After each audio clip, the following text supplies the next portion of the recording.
Today, we will learn a powerful life lesson: that dreams are not free.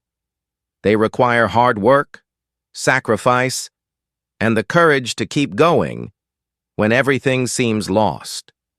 Welcome back to Mindset English, your home for stories that help you learn English and grow as a person. Let me tell you a story about a young man named Leo. A story about bread, fire, dreams, and the kind of strength you only discover when you're on the edge. This is not just for listening practice. It is a mirror for your soul, a push when you're tired, and a reminder that success never comes free. Leo was just 20 years old. He lived in a small, quiet town surrounded by tall mountains and old roads. The kind of town where everyone knows your name but not your dreams. Leo had big ones. He didn't want to just live and survive. He wanted to build. He wanted to own a chain of restaurants, to be a successful entrepreneur, to lift his family from the struggles they silently battled every day. But dreams are easy. Life was not. Leo's father, Mark, worked as a mechanic. His hands were always dirty, his back always tired. His mother, Claire, cleaned houses.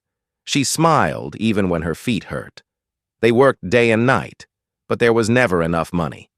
Leo's little sister, Sophie, was only 10, but she looked up to him like he was already a hero. One cold evening, Leo sat alone outside their tiny house. The stars above were calm. He wasn't. He whispered to himself, "I want to give my family a better life. But how do I start when we barely have enough to survive?" The next morning, he spoke to his father. "Dad, I want to be someone. I want to change our lives." Mark looked at him and said, "Leo, dreams are not free. If you want something, you have to fight for it. Start with what you have, even if it's small." Those words stuck in Leo's mind like seeds in soil. Later that week, he noticed something. People in his town loved fresh bread, but the only bakery was far away. He had an idea. What if I bring fresh bread here? What if I sell it myself? But there was a problem. He had no money. Still, Leo decided to try. He walked miles to visit. The bakery owner, Mr. Anderson, a grumpy old man who rarely smiled. Leo stood firm. "Sir, I want to sell your bread in my town, but I don't have the money to buy it up front. Give me 1 week. I'll sell your bread, pay you back, and keep a small profit." Mr. Anderson frowned. "Why should I trust you?" "Because I'm determined, and I will prove myself." After a long silence, Mr. Anderson said, "1 week. If you fail, don't come back." That very night, Leo returned to his town with arms full of bread. He set up a small stand near the park and began calling out to strangers. Fresh bread, warm and soft. People didn't trust him at first, but he offered free samples. One person bought, then another. And by sunset, he had sold every single loaf. He returned to Mr. Anderson with a smile and the full payment. "You kept your word," the old man said. "Come back tomorrow." For 2 whole months, Leo worked like a machine.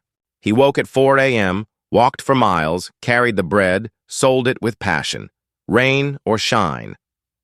One day, he had enough savings to buy a small cart. It was a huge moment for him. No more carrying loads by hand. Then one customer said, "Leo, why don't you bake your own bread? You'd earn more and rely less on Mr. Anderson." The idea shook Leo. Bake my own bread? But I've never baked anything in my life. Still, the idea wouldn't leave his mind. One evening, he told himself, "Nothing is free. Not success, not knowledge, not growth. I have to learn. I have to try." The next morning, after delivering the money, Leo looked at Mr. Anderson and said, "Will you teach me how to bake?" The old man narrowed his eyes. "If you bake, you won't buy from me. Why should I teach you?" Leo answered, "Because I'll never forget the man who gave me my first chance. If I succeed, I'll help your bakery too." Mr. Anderson paused, then finally said, "Fine, but baking is not easy. It takes time, patience, and strength. Are you ready?" "I am," Leo said. The lessons began at 3 a.m. Leo learned how to knead dough, measure ingredients, shape loaves. It was harder than he expected. His hands ached. The bread came out wrong. Some days it was too hard. Some days too soft. One morning, after ruining yet another batch, Leo sat down and whispered, "Maybe I'm not good enough. Maybe I should just quit." But then he remembered his father's voice. Dreams are not free. He returned the next day with more fire in his heart. Slowly, his bread improved. Mr. Anderson tasted one batch and said, "Perfect. You're ready." Leo was overjoyed. He rented a small oven, baked from home, sold his own bread. His mother made tea for him as he worked late into the night. Sophie helped pack loaves into bags, smiling the whole time. Soon he started baking cookies and pastries, too. People loved it. They said, "Leo's bread tastes better than anything we've ever had." But just when everything was going well, a new bakery opened in town. It was big, fancy, owned by a young man named Eric. The shop had bright signs and colorful cakes. Curious people began buying from Eric instead. Leo's sales dropped. He was scared. What if this is the end? But instead of panicking, Leo asked his customers, "What do you like about Eric's shop? What can I improve?" Some said, "It's cleaner." Others said, "His cakes look beautiful." So Leo took action. He painted his cart, decorated it, learned cake design from free library videos, offered new pastries and free samples. Slowly, customers came back. One day, an old woman said to him, "Many young men quit when things get hard, but you didn't. That's why we trust you." Her words stayed in Leo's heart. After months of hard work, Leo had enough money to rent a small shop. It wasn't big like Eric's, but it was warm and full of love. He called it Leo's Fresh Bakes. Every morning he baked before the sun rose. His mother helped manage the books. Sophie greeted customers with a bright smile. Life was good, but life, as always, had another test waiting. One stormy night, Leo was cleaning the shop when he saw smoke. A fire had started near the oven. He rushed in and put it out, but a lot of the equipment was ruined. The next morning, people gathered outside the shop. "Is this the end for Leo?" some whispered, but Leo stood tall. "This is just another challenge. I've started from nothing before. I'll rise again." He calculated his savings. Not enough. For a moment, fear returned. Then he remembered the journey, the cart, the pain, the early mornings, the kindness. Instead of giving up, Leo went to Mr. Anderson, now retired, and asked, "What would you do if you were me?" Mr. Anderson smiled. "You already know, Leo. Nothing is free. Work harder. People will help you when they see you help yourself." So Leo returned to baking at home.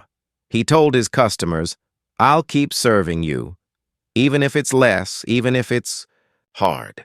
And something amazing happened. People helped. Some donated money. Some gave ingredients. Others helped clean the shop. Leo realized, when you work hard, people see. They want to be part of your fight. After months, the bakery reopened. Better than before. Fresh paint, new recipes, cupcakes, muffins. The grand reopening was beautiful. Even the town's mayor came. He said, "Leo, you are an inspiration.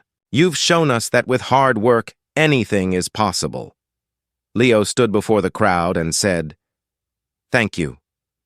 This journey taught me that nothing in life is free. Not success, not respect, not love.